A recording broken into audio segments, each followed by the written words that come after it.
Craft matters. In small ways, like how a coffee is brewed. And in not so small ways, like how your money is cared for. Which is why for 160 years, UBS has elevated banking to a craft. Tailoring unique strategies that combine human expertise with the latest technologies. All happening across 24 time zones and 12 key financial hubs.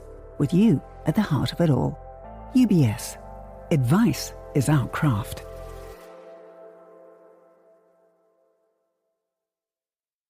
You're listening to The Globalist, first broadcast on the 24th of November 2025 on Monocle Radio. The Globalist, in association with UBS.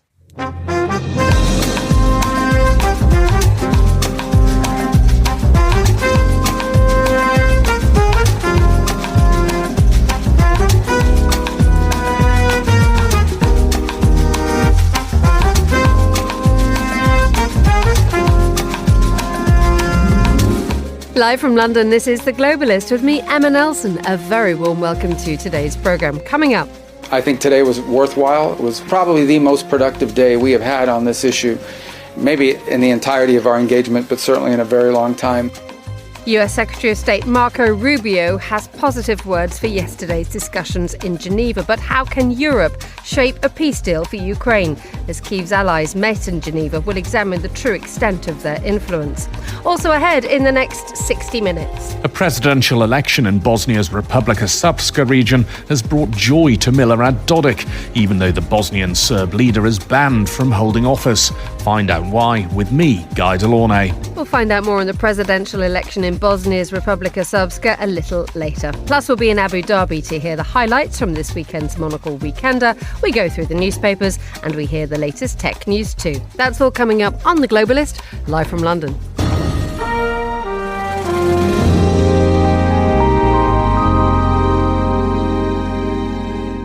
First, a quick look at what else is happening in today's news. Hezbollah says Israel has killed one of its senior military leaders in an airstrike in Beirut. South African police are investigating a criminal complaint against the daughter of the former President Jacob Zuma. Duduzile Zuma denies reports that she helped to recruit fighters for Russia.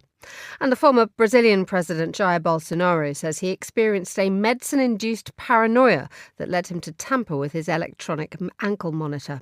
Stay tuned to Monocle Radio throughout the day for more on these stories. But first, representatives from the US, Ukraine, Germany, France and the UK were in Geneva yesterday to discuss President Trump's 28-point plan to end the Russian invasion of Ukraine.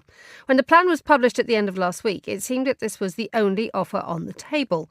But President Trump subsequently backtracked a little over the weekend, and a group of US senators said they were told by the US Secretary of State Marco Rubio that the peace plan for Ukraine was not an American proposal and was leaked by a Moscow representative. Well, I'm joined now by Stefan de Vries, who's the European Affairs correspondent for Euronews and BNR News Radio based in Amsterdam, and by Jenny Mathers, senior lecturer in international politics at Aberystwyth University. A very good morning to you both. Good morning.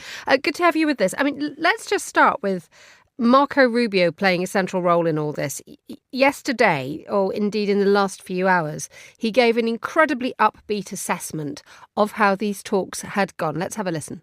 I think today was worthwhile. It was probably the most productive day we have had on this issue, maybe in the entirety of our engagement, but certainly in a very long time. OK, so he's saying that things are very, very productive. Stefan, do we know why? No, actually not. No, full details remain still behind closed doors, but we do have a sketch yesterday. The US, Ukrainian, European officials gathered to debate the plan and that was presented last week. The White House describes it now as an updated and refined peace framework. Basically, I think what has changed or shifted are the security guarantees for Kiev, the future role of NATO, and also how large the Ukrainian military may be. These were last week still sticking points for the Americans.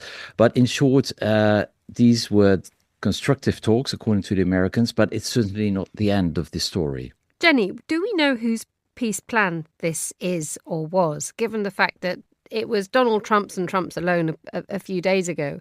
And then we had Marco Rubio reportedly telling US senators that it had all been leaked from Moscow. Yes, I think the antecedents of the peace plan are as murky and messy as the details of the plan itself. But I think what we have learned is that this was written up by Kirill Dmitriev, who is the sort of close friend of Putin and someone who is very involved in sort of wealth management and investment in Russia. And Steve Witkoff, who, of course, is Trump's good friend, real estate developer, someone who's been very high profile in negotiating between Washington and Moscow. And so the two of them seem to have sat down and written this, although it also seems to have been very heavily written by Dmitriev rather than by Witkoff. And then apparently the Russians leaked it, we believe, to the press. And then Trump owned it, and then Marco Rubio walked it back, and then he has walked it forward again. So it's very, very murky and unclear exactly really whose it is and what status indeed it has, because, just a few days ago, the U.S. was insisting that this was a take-it-or-leave-it deal that Ukraine had to sign up to by Thursday, and now it seems to be flexible, malleable, the basis for further negotiations.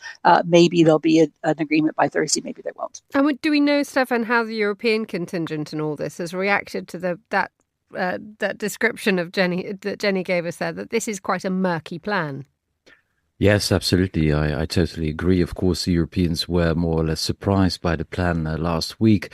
The UK, France and Germany drafted a joint counter-proposal this weekend that takes the US plan as a basis, more or less, I think, for diplomatic reasons or try to show some respect to Donald Trump. But it does alter key clauses. For instance, the proposal of the Europeans, they insist on reaffirming Ukraine's sovereignty. They also insist on a full non-aggression agreement between Russia, Ukraine and NATO, and also reject the demand of the Americans, or the clause that NATO had to promise no further expansion, and also to raise the cap of Ukraine's peacetime army from 600,000, as proposed by the Americans, or by the Russians, to 800,000. So these are major issues for the Europeans. They always have been since the start of the war. Basically, Ukraine, as it was before the war started, should also be Ukraine after the war has ended, and so no territorial compromises. And these are all sticking points that the Russians will not agree to, are they, Jenny?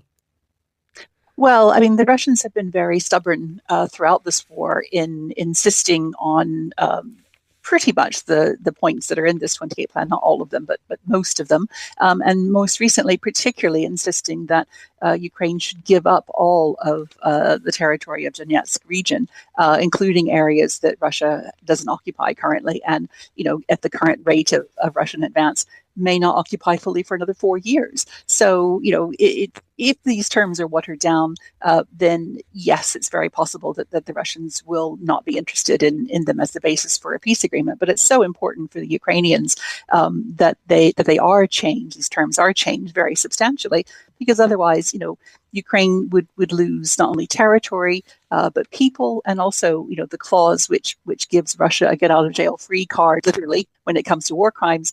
That is going to be a very important sticking point for Ukraine. And staying with you, Jenny, there's also confusion over a counter proposal from the European Union. So several media outlets last night were saying that an alternative plan had been submitted by European allies. And yet Marco Rubio says he hasn't seen any European counter proposal. Do we know what the Europeans have done? I think, again, as Stefan said, there's a lot of sort of murkiness around all of this, in the sense that we don't know the details of exactly what's been proposed by whom, where things currently stand, because these negotiations are still ongoing. It's all very fresh, and I think it's going to take some days at least for things to become much clearer as to exactly what might be proposed going forward and by whom. And Stefan, your reaction from this one is sort of on the ground out in the Netherlands, listening to European colleagues and European contacts. Is there a sense that this plan, this 28-point proposal, is going to make the Europeans really galvanise and get their action going? Well, the plan was received very negatively. It was basically seen as a proposition to capitulate for the Ukrainians. So the Europeans have been very critical, but also they were not amused by the fact that once again they were bypassed, actually. And of course, the Europeans want to play a central role in any peace deal, and they have to play a central role because it is the European territory. It is not American territory, so it concerns the Americans much less. However, of course, the Europeans are very divided. There are 27 member states, 27 foreign policies, 27 national interests. A few countries of the European Union, most notably Hungary and Slovakia, are against any agreement at all that could help Ukraine stay independent. The problem is we don't always act as one. So we see that others decide for us, the Americans and the Russians. And that is, of course, something that has to do with the way the European Union is designed. The fragmentation means that Europe is often in the toolkit, but not in the toolbox. So we do have weight, but unless we step over on our own shadows and speak with one voice, we'll keep playing second fiddle in the diplomacy between Russia and the United States. So that is the general perception. But it has not changed actually a lot since the start of the war 4 years ago. The Europeans are united, but also very slow and hesitating and not very sure about their role on the global stage. Stefan de Vries and Jenny Mathers, thank you both very much for joining me on Monocle Radio. This is The Globalist.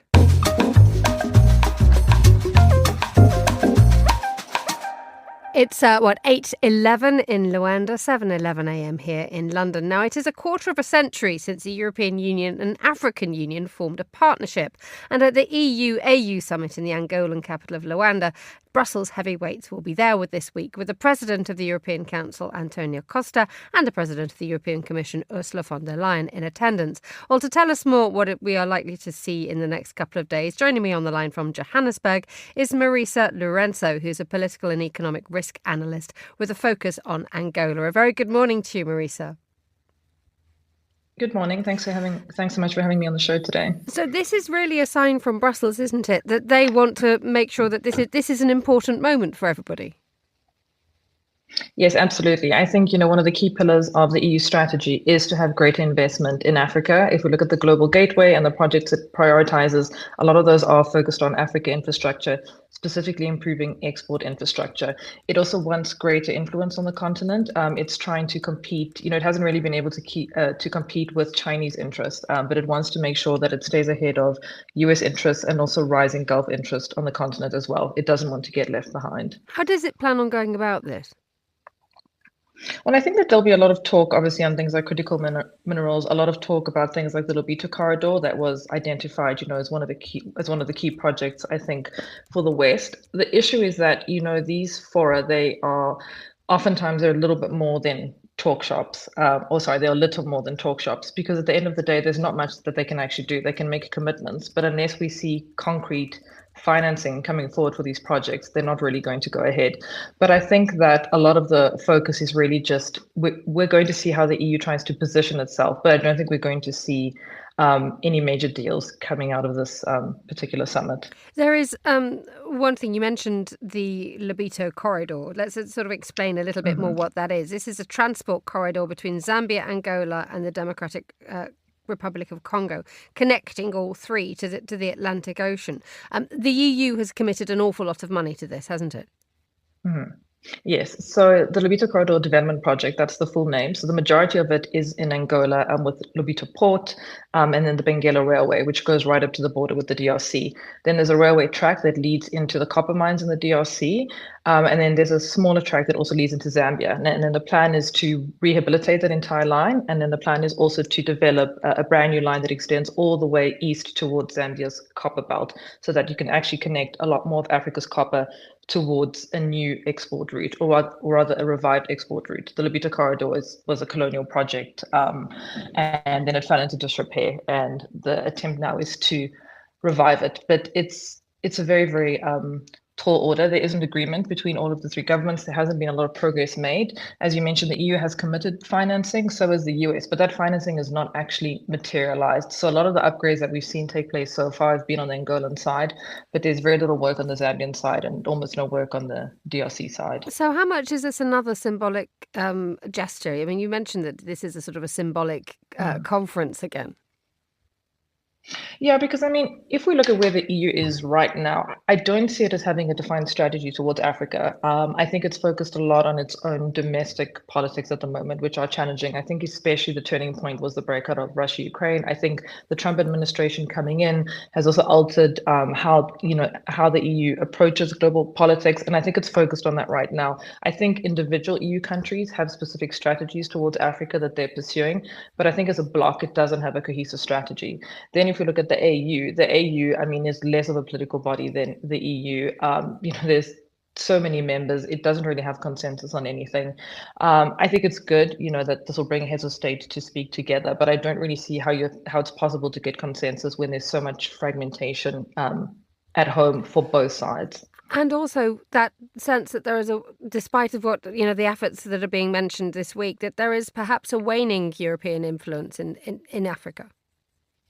Yeah, I think there is. I mean, I think it might be premature at this moment to sort of define exactly how that's going to look. But I think definitely as a regional bloc, the EU doesn't hold huge sway in Africa. Again, I think it comes down to individual countries. Obviously, Portugal is still very involved in Angola.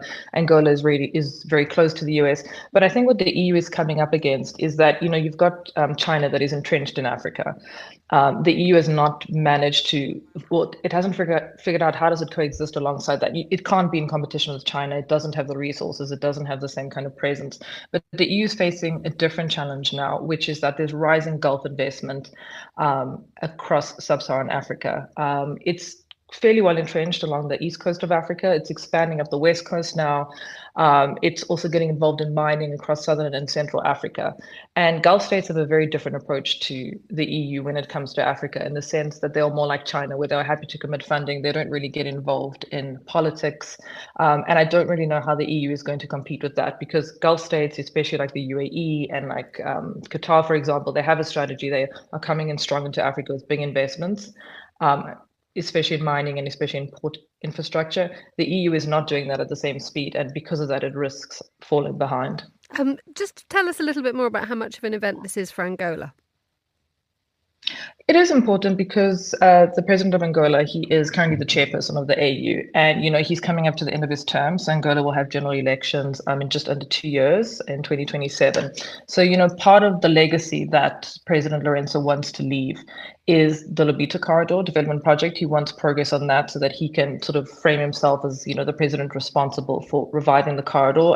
It fell into disrepair during the Angolan Civil War, and there have been talks since the early 2000s about reviving it, but they never really got off the ground in the same way that they have until recently. So he really wants to position himself, as the leader who really managed to take the project forward. But he had also, in various points of his term, also tried to take on a kind of peacekeeping role, especially in mediating between the DRC and Rwanda. He was undermined by those efforts by Qatar recently, but that has also been a big part, I would say, of his time in office since 2017, this bigger regional role that he's played. So I think as chairperson of the AU, it's important for him to host this, to cement his legacy as leading the Lobito Corridor, and as being seen as more of a senior statesman beyond just being the president of Angola, and actually cementing his legacy also as holding the chairmanship of the AU. Finally, Marisa, a very brief question.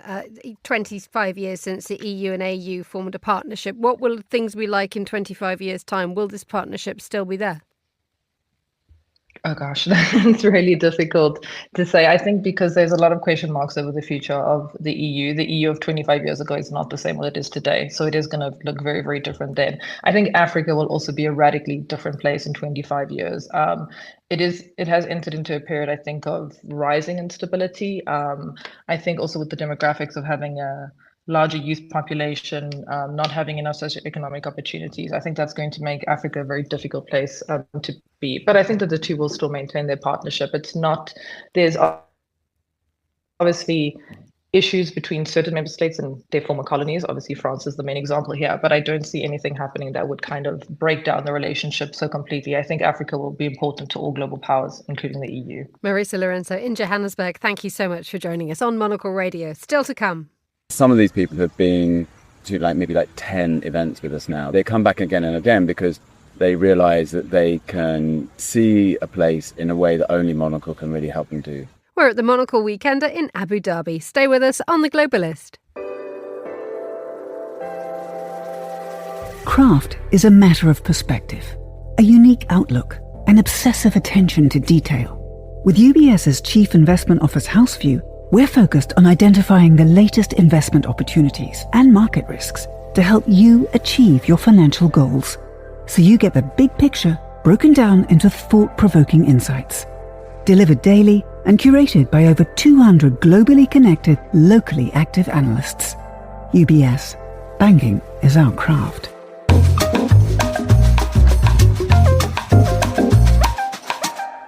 Newspapers time. Joining me in the studio, Steve Crawshaw, author, journalist, former Human Rights Watch UK director, brandishing annotated paper.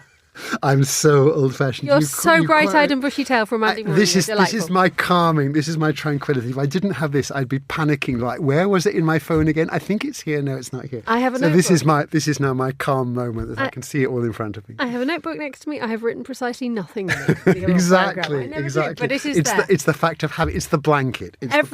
Every good tightrope walker needs a net, and that's it. That's what we've got this morning. But you can. So Larry, let's go through the pile of papers. Literally, this is delicious. What have you found for us? So there are obviously so many ways to approach so many things that are happening. The first one that we're looking at, so much to think about Gaza at the moment of the peace that isn't the peace. But the most recent development is a New York Times story, but others have it, of course, as well. Israel assassinated a top Hezbollah commander near Beirut. Now, in a way, this is kind of one of the weird stories of the things that move forward but don't at all. Because last year, only a year ago, literally, there were these massive attacks by Israel on Lebanon where hundreds of civilians were killed. And at that point, the main Hezbollah leader, Hassan Nasrallah, was killed. And they said, we have cut off the head of the snake, as though this is done. And of course, these are not done. So now this is the next one, which is, again, supposedly finishing things off.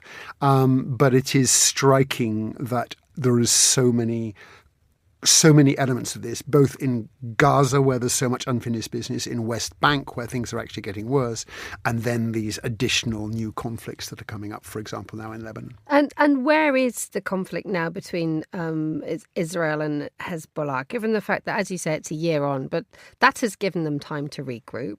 But secondly, there was a peacekeeping force. Yes. Supposedly in Lebanon. And what have they managed to achieve? So very, very little is the short answer. I mean, that's been there forever, and then there's been there after the last year's attacks.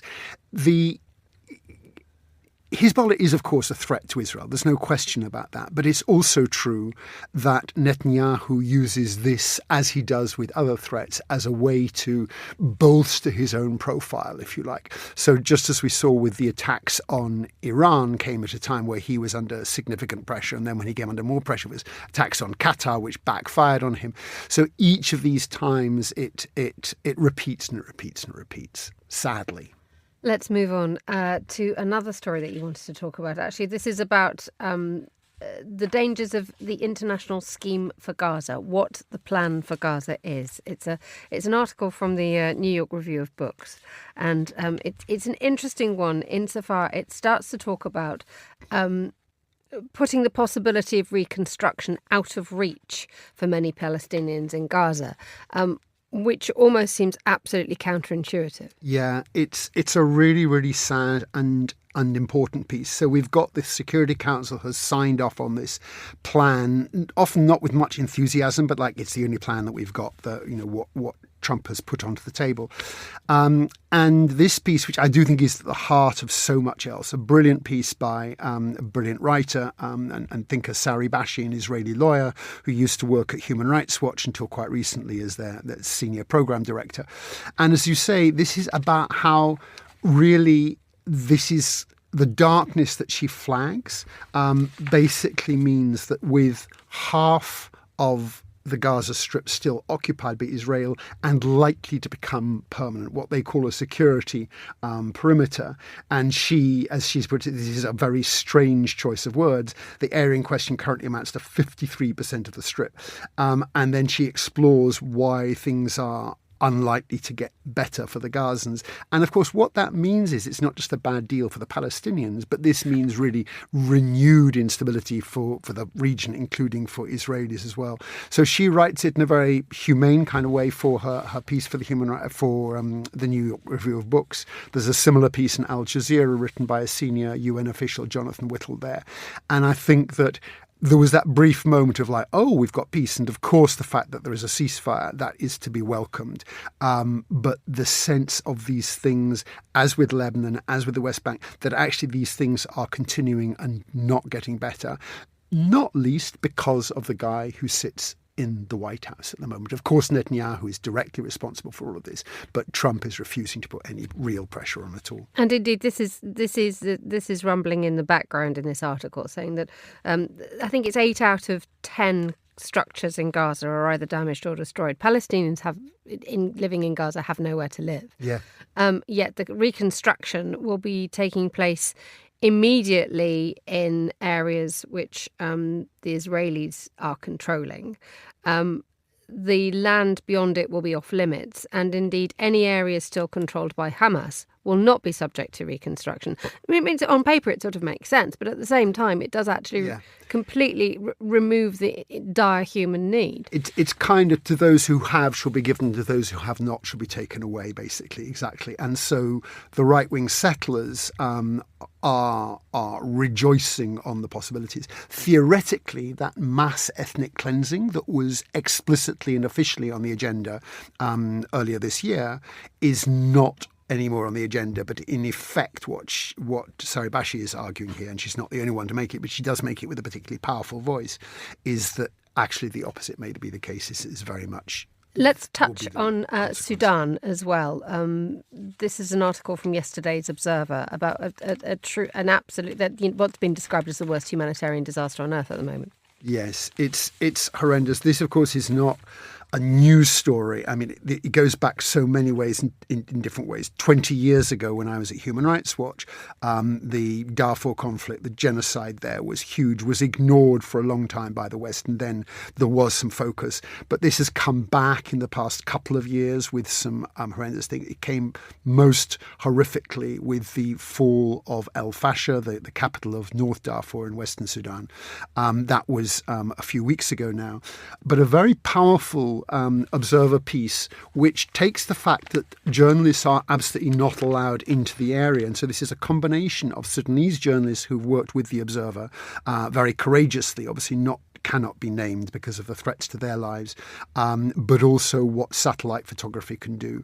So the rapid support forces, this has been the kind of the paramilitary forces in the Sudan government. We've had crimes on both sides, but the rapid support forces, who are, although the United Arab Emirates denies it, backed by the UAE in terms of weaponry and other things, committing horrendous crimes, thousands, perhaps this article suggests even tens of thousands, and that figure itself is based on the Yale University Humanitarian Research Lab, who do remarkable, epic work in terms of using the most modern technology and satellite analysis of looking at what's happening on the ground. So as Isabel Coles and Fred Harter say in this piece, the headline, "We saw so many bodies that we lost count, uncovering the hidden horror of El Fasher." And part of the reason it is so much a hidden horror, as they point out, is that Gaza, which was a horror, has been a horror. We also had mobile phones telling us exactly what was happening. That is not happening from out of Gaza. And that, as they put it, the bloodshed in El Fasher and the rest of Darfur has unfolded largely out of sight. This is an issue which humanitarian organisations, human rights organisations are constantly trying to highlight. There are journalists who are doing the same, but it never quite makes it properly onto the agenda. So anyone who's interested in foreign affairs is certainly aware of this conflict, but it never really gets onto the front pages, despite the fact, I say, perhaps tens of thousands just in the past few weeks, let alone the vast numbers that have died in the past couple of years. Finally, last week, a piece two pieces of Bach were played. And I say that with real meaning because they were pieces of Bach that no one knew existed. There's a lovely article in, I think it's this morning's Guardian, isn't it? Yes, where they do the interview, where they have an interview with a musicologist called Peter Volney, who was the man who stumbled across two pieces of music in a library about 30 years ago, and suddenly decided, well, it took him a little while, but he concluded there were two pieces by Bach. I love this story so much. And as you say, that we first had this a few days ago, but what we've got here is an interview with the guy, which has lots of lovely, lovely quotes on the detail. All of these stories about rediscovering, pieces by brilliant people, of course, are interesting in their way. But as you say, the detail of this is great. And I love the fact this guy, when he was writing his PhD on Bach, one of Bach's sons, 30 years ago, and he stumbled on a couple of pieces of paper, and he says, the handwriting of the score fascinated me, and I had this vague feeling these bits of paper could be interesting someday, so I made photocopies and created a file I dragged around for 30 years. So there he is, he has this, he's thinking about how you think there's something special about this 30 years ago.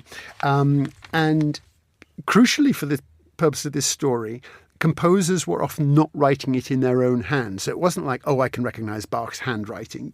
So he spent a lot of that 30 years trying to work out who the copyist might have been, and all of these different cross sections. And again, the things that turn up. So a colleague of his then found a 1727 letter in which someone had written saying, can I have a job, please? And by the way, I used to be the organist at this church here, and my organ teacher, blah, blah, blah. And the person said, actually, wasn't the organ teacher Bach at that time?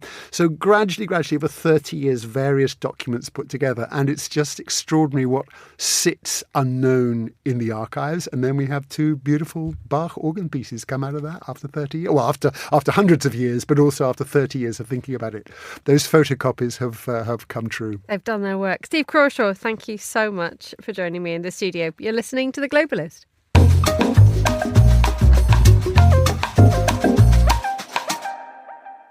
And a quick look now at some of the other stories we're following today. Hezbollah says Israel has killed one of its senior military leaders in an airstrike in Beirut. Israel said it had targeted Haitham al-Tabtabai in its first strike on the Lebanese capital in months. Canada and India have agreed to restart stalled talks for a new trade deal. Discussions between the two countries were paused following a diplomatic spat 2 years ago.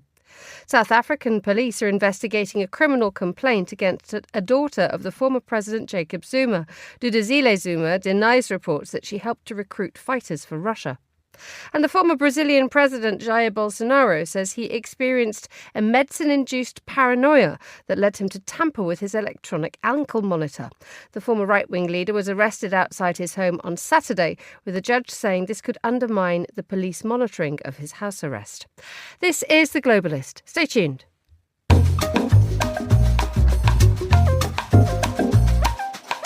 Now, an ally of the deposed Bosnian Serb leader Milorad Dodik has won an early presidential election in Bosnia's Republika Srpska region.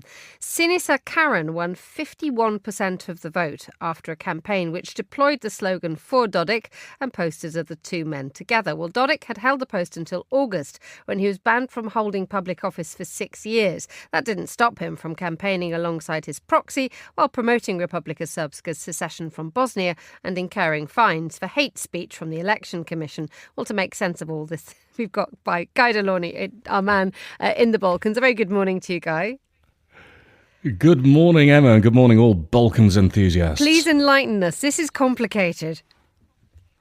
Oh, we can make it simple, though, if we like. I mean, basically, we've got the situation in Bosnia where Milorad Dodik has, for a couple of decades, been absolutely infuriating everybody who wants Bosnia to move forward, which is whether they're inside Bosnia or outside Bosnia. And he's been doing this with a very clever game, a very simple game, really. This isn't really that clever at all. What am I saying? But he's basically been doing the old thing of divide, rule, and profit. He's just been stoking up nationalist tensions, ethno-nationalist tensions, tensions all this time, and it finally came back to bite him when he was banned from holding public office for 6 years for ignoring the rulings of the International High Representative, who kept on annulling some of the secessionist legislation that he was putting forward. And, the answer there was just put forward a proxy for the extraordinary presidential election to replace him in Bosnia's majority Serb Republika Srpska region, and that proxy has duly won by a bit of a squeaker, it has to be said, 51% for Siniša Karan. But Karan will not just be representing Dodik's SNSD party, but explicitly Dodik himself. And you should have seen the campaign, Ahmed. There he was going around with Mr. Dodik the whole time, and the campaign posters of Siniša Karan had him standing in front of Mr. Dodik, with Dodik sort of looming over him. And the impression that you got really was one of a mini-me. With his Dr. Evil behind him. So do we have a puppet master here?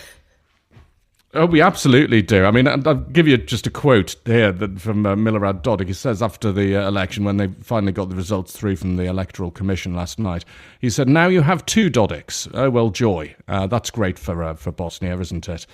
How enthusiastic were the citizens of Republika Srpska about all this? They were not enthusiastic at all. And the turnout was below 36%, which is hardly a measure of raging enthusiasm, whatever way you want to put it. And I know that when we're having elections in the Balkans, you can get some low turnouts, and that's in part because of the electoral lists, which are bloated for various reasons, everything from ghost voters right through to the fact that we've got a lot of diaspora voters, but also that the lists are just really, really out of date. So it's not just the 36% is low. It's low compared to the last election in 2022, when you had 53% who turned out. And that really indicates that the voters in Republika Srpska are pretty fed up. And that they also don't have faith in candidates from any party, because the opposition did get together, all the various opposition parties. They're mostly united behind a candidate called Branko Blanuša, who was a sort of little-known academic, a clean skin, if you like. And they didn't sell him enough to the electorate. I mean, if you're going to sell a clean skin candidate to the electorate, you'd be hoping for a better turnout than 36%. And where's that missing 17% gone? That could have swung the election in the opposition's favour. And that would have put Mr. Dodik and his party and his cronies in a very uncomfortable position. Finally, quick question about the context of this. This is all happening as Bosnia marks 30 years of peace. It is. So the Dayton Peace Accords were signed 30 years ago. They were actually signed in December, but the agreement was made on Friday, the 21st of November, 30 years ago. And that set up the Bosnia and Herzegovina that we know today. It's split into two so-called entities, which is Republika Srpska and the Federation of Bosnia and Herzegovina, and that splits largely on ethnic grounds. Most of the Serbs in Republika Srpska, most of the Croats and Bosniaks in the Federation. And that's left the country at the mercy of ethno-nationalist politicians like Mr. Dodik. And he and his cronies want to rewind even the very limited progress that's been made on national Bosnian institutions like the armed forces and the judiciary. So I'm afraid it's a terrible mess, and it's very hard to see any way forward. Guy Delorney, Monocle's Man in the Balkans, thank you so much for joining us on The Globalist.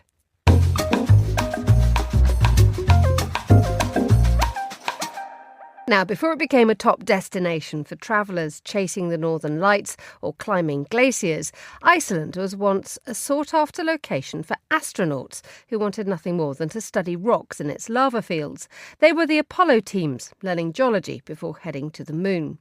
Well, Tira Schubert ventured to Húsavík, a small town outside the Arctic Circle, where she met Orli Orliksson, the founder of the Exploration Museum and the Exploration Festival, and also the geologist Jonas Helliksson.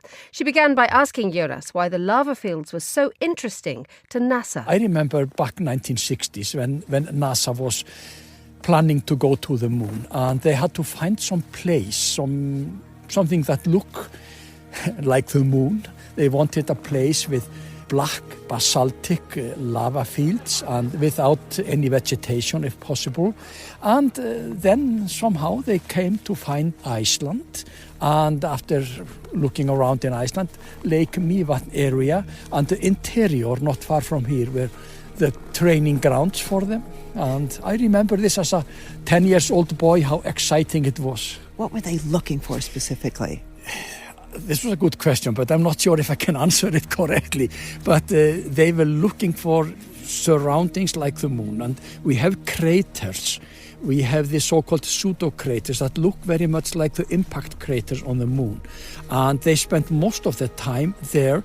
And as far as I know, they were using their equipment. They were even in the lunar outfits practicing to take samples, to do some checking of the environment and so on. And also I know that they were also sent here to make them interested in geology, in nature, because to get the best results from the moon, you need to be interested in what you are doing. One of Helgeson's students in geology class was Orli Orlison.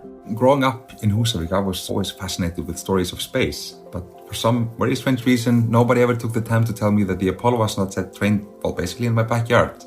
When I found out, it was about 15 years ago, I was so thrilled that this had happened, and I was also so curious, like why the story had been told, and probably was just waiting for someone to come along and tell this story.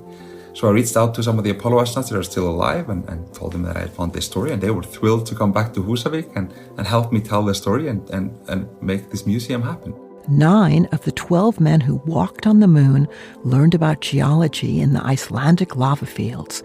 Many became regular visitors after Orli reached out and they contributed items to his exploration museum. However, the most unexpected gift was from a very different type of explorer. So 10 years ago, a couple comes into my museum, they buy their ticket and they walk around for 45 minutes or so. And then on the way out, they just drop a little red folder on the ticket counter and walk out the door. And this folder had letters from Neil Armstrong and Sir Edmund Hillary addressed to someone named Mike Dunn, the guy who had dropped it there. We ran after them and we managed to stop them down the street and we asked them why they were bringing this, and they told us that they had made a promise to Neil to not tell the story while he was alive. And they felt, with the connection with the Armstrong family, that this was a fitting place to give this story to. And for a small organization like mine to be given this, this is the last sort of unknown story of 2 of the greatest explorers of the 20th century. So it's incredible for our little museum in Húsavík.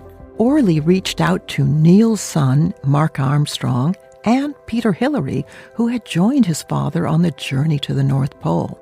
Together, this past summer, they retraced the 1985 adventure on the world's only luxury icebreaker, the French ship Le Commandant Charcot, a far cry from the expeditions of the past. Armstrong and Hillary shared stories of their fathers for a documentary that Orlison is now editing. The man who initiated the 1985 expedition, Mike Dunn, had a final surprise: archive footage which had been rediscovered after detective work by Dunn's wife. Edmund Hillary, the first man on Everest and South Pole explorer, was asked about his participation. I must admit that my attitude to the North Pole expedition is essentially that it sounds like a very interesting adventure. It's rather fun to go to remote places that you haven't been to before. And I'm certainly looking forward to setting foot on the North Pole, even if it's only in time to take a few photographs and get back on board and head back home. I think it'll be good fun. And then the first man on the moon offered a few words. Like Ed, I find it a delight to be able to serve the same role he does as a more or less a passenger and not have the obligations of planning and logistics, which I recognize are most important to the success of any venture, and to be a pleasure really to watch the experts in this field in action, and I'm sure I'll learn a lot, and I expect to have a lot of fun. The next shots of the archive film shows the Arctic adventurers, led by Mike Dunn, stepping out at the geographic North Pole from a small plane equipped with skis. Hillary and Armstrong, 2 men whose first steps made them 2 of the greatest heroes of exploration, are among the last to emerge from the aircraft. two modest men who simply wanted to be there. There are no proclamations or celebratory cheers from them, just quiet smiles and a drink from a bottle of champagne. Tom, have some free champagne here. A final addition to this tale of unknown history emerged. The Arctic adventurers had an unexpected stop in an isolated cabin waiting for a storm to pass. This is my favorite part of the story because I love everything to do with storytelling and great stories. And on the way back, they hit a snowstorm and they're stuck in this hut at Lake Hazen on Ellesmere Island for 3 days. And they have nothing to do but share stories. And we go into this in a lot of detail in the documentary because Neil Armstrong, he had come prepared, not for this exactly, but he had read a lot of stories and tales about polar explorers of the past. And he took the stage there, so to say, and was sharing these stories, and some of them eerie, like the story of the Andrea expedition. Hillary and Armstrong also shared stories of reaching the summit of Everest and those first steps on the moon. As Neil Armstrong was the only Apollo astronaut who never wrote his memoirs, we will learn more about what happened after the Eagle landed in the Sea of Tranquility in July 1969. Orly Orlison's passion for celebrating exploration and their sagas will soon bring us new tales about landing on the moon and summiting Everest. And all from Húsavík, a small town in Iceland where the Viking love of adventure is still very much alive. That was Tira Schubert reporting for us in Iceland. This is The Globalist on Monocle Radio.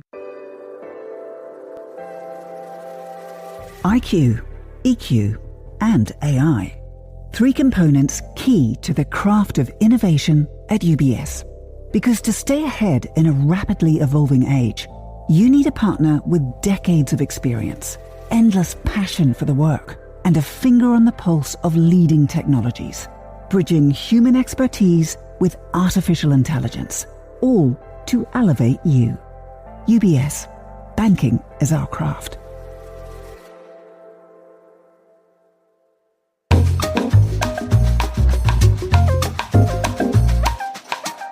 Now to Abu Dhabi, where the Monocle Weekender has just wrapped. Over 3 days, Monocle subscribers and readers joined our team for tours, tastings and special access across the city. From the opening of the new Natural History Museum to a VIP walk through the Abu Dhabi Art Fair, the group enjoyed rare moments and plenty of stories to bring home. They also spent time with Monocle's editor-in-chief, Andrew Tuck, our Gulf correspondent, Inzamam Rashid, and the head of radio, Tom Edwards. And they've sent us their reflections on the event. Here's Tom. Looking back at the wrap of a really terrific Monocle Weekender here in Abu Dhabi, I don't know, it's kind of one of my favourite formats, if you like, that Monocle does, because it's about lots of things that we care about, convening great people, really interrogating a locale in a different way with some really fresh perspective. It's also quite good fun. It's fun. Roughly 30 people come on these weekenders.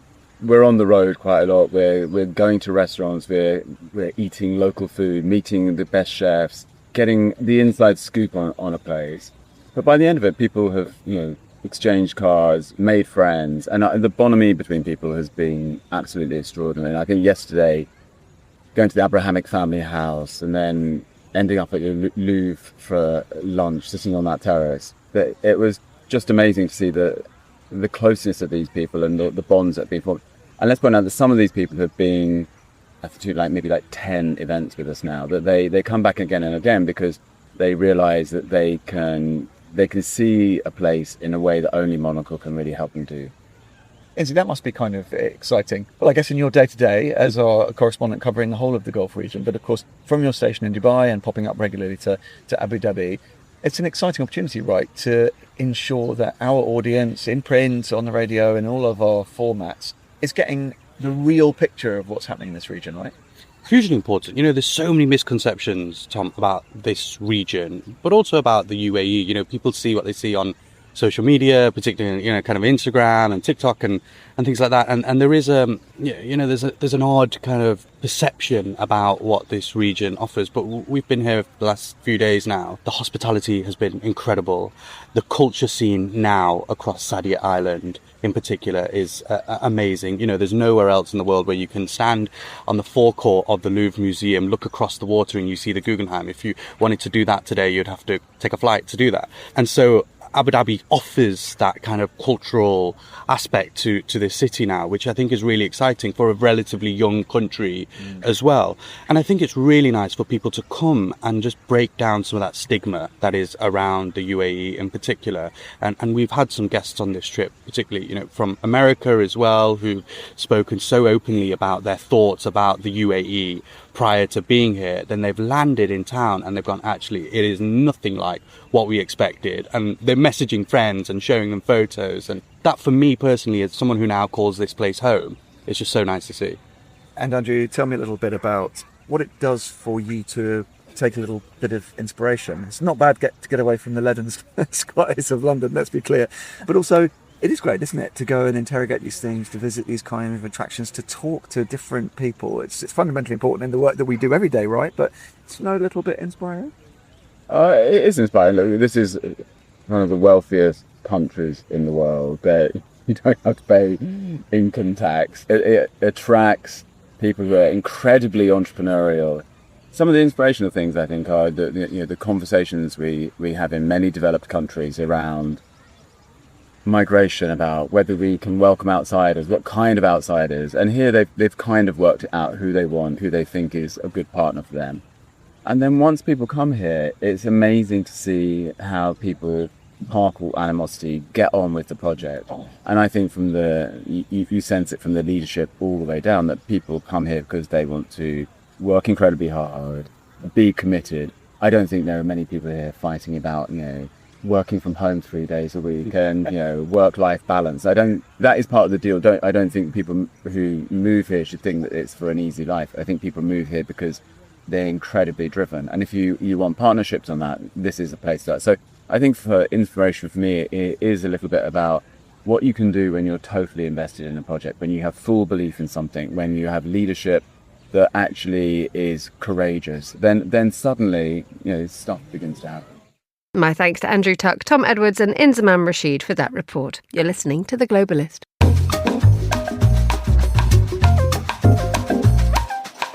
It is time now for a roundup of news from the world of technology. For that, who else should come into the studio but Monocle's tech correspondent, David Phelan. Good morning, David. Good morning. How are we? Very good. How is tech? Tech is, I would say, thriving. This is always a good time of year for tech because everyone wants to start selling things, A, for Black Friday, but B, in the run-up to Christmas, or the holiday season, as they call it in the States. And that's when a lot of things suddenly come to market. And it's stuff that we can probably just think about buying as well. This isn't conceptual stuff. This is stuff that we can actually wrap up and give to someone we love in the hope that they let us play with it. Absolutely, that's right. So what's on Andrew's Christmas list? Well, recently we've seen a great interest in smart glasses. Meta have made an incredible inroad into this in a way that other brands have not been able to. Google famously with Google Glass did not have a success years ago. But Meta has now created smart glasses that have a screen in the Meta Ray-Ban display. I don't have that with me. I'm sorry to tell you it's not out until next year in the UK. But they have also had massive success with the Meta Ray-Ban. Headphones are coming off. He's bringing them out. So last time you came in, you brought the Oakley ones. Yes. And we had a lovely, lovely, lovely time. And I'm delighted to say he's brought some more in to play with. And they look gorgeous. They're beautiful, beautiful, beautiful, sort of like dark blue. Not traditional sort of like Wayfarer or Aviator designs, but you can tell these are lovely. The traditional Wayfarer is also available in this range. This is the Ray-Ban Meta range, and they have 4 different frame sizes, which I think is one of the reasons that Meta has had such success with this. They've partnered with EssilorLuxottica so that they can have frames that you actually want to wear. And so what do they do? Talk us through them. So they do things that they may not do in studio, of course, but what you can do with them is play music. And once, if I can get it to play music, which I don't. He's stroking the arm of his glasses. The arm of the glasses is the volume control. And it means that you can do a lot of different things with them. But playing music is great if you're cycling or on a run or something, because the speakers are just sort of in the bottom part of the frame, and they spray the sound into your ear. If I could only get them to play it. Perhaps I'll try it with the second version. We'll try it with the second version in a minute. I think we had Dua Lipa last time, so I have high hopes for the Ray-Bans. It's so strange looking at a guest in the studio stroking their glasses in an attempt to do something. But maybe this is something that we all have to get used to. Now, last time we came in, we had lots and lots of silly fun with it, and you know, the fact that these things can help you identify what kind of dog you're looking at, or where you go from left to right, and this kind of stuff. And then there was subsequent other press which took a slightly more serious approach to this, which was effectively you're walking around with a camera on your face. You are. And the infringement of privacy and all the risks associated to it. That doesn't diminish at all, does it? But is it a thing? I mean, is this a general problem, given the fact that we all do wander around with phones anyway? Well, that's true, but there is something very... you can't miss it if someone's holding up a phone in front of you and filming you.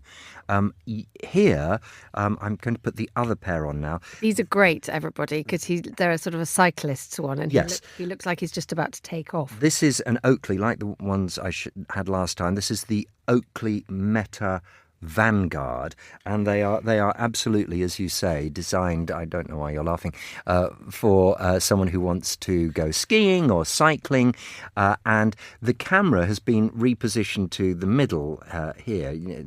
I'm not looking at David. You can't look at me, listeners. He's magnificent.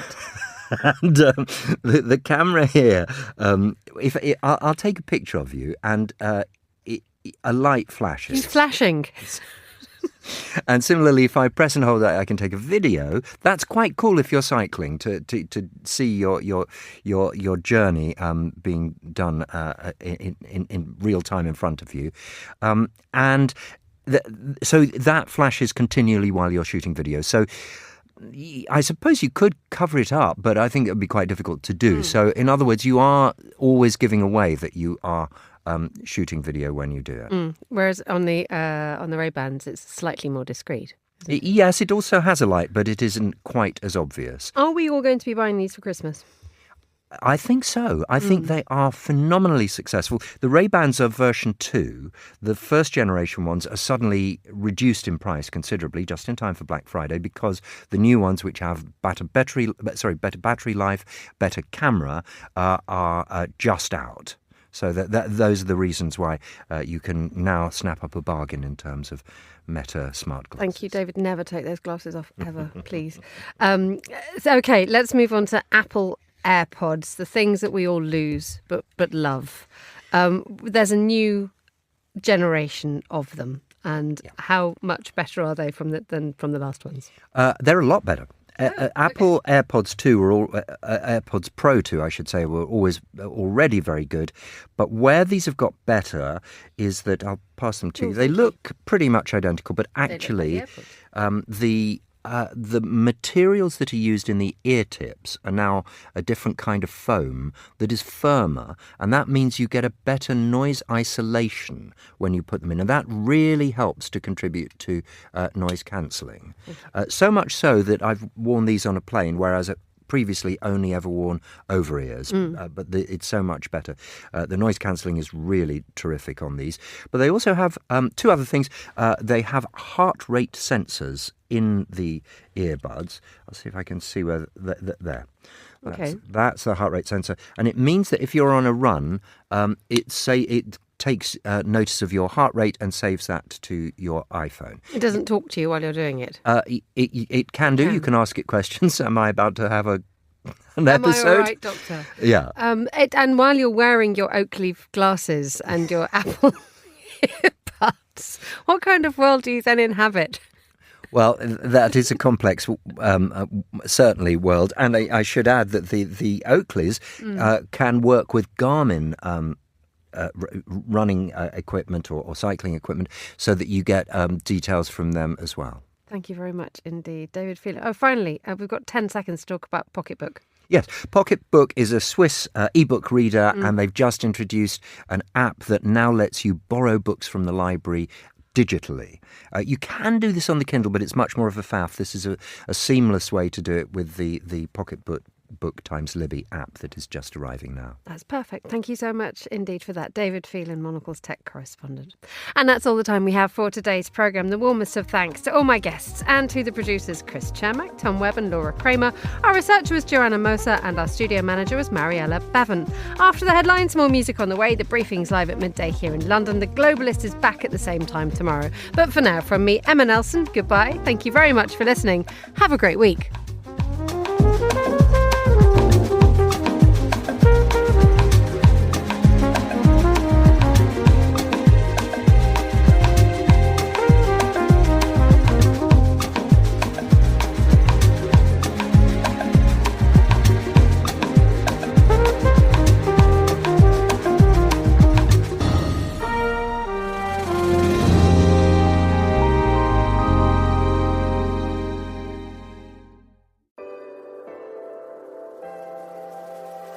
With UBS, you have a truly global partner, incorporating new technologies, innovative approaches, and unexpected opportunities, leading you to insights that help answer the questions that matter, delivered with passion, care, and unmatched expertise.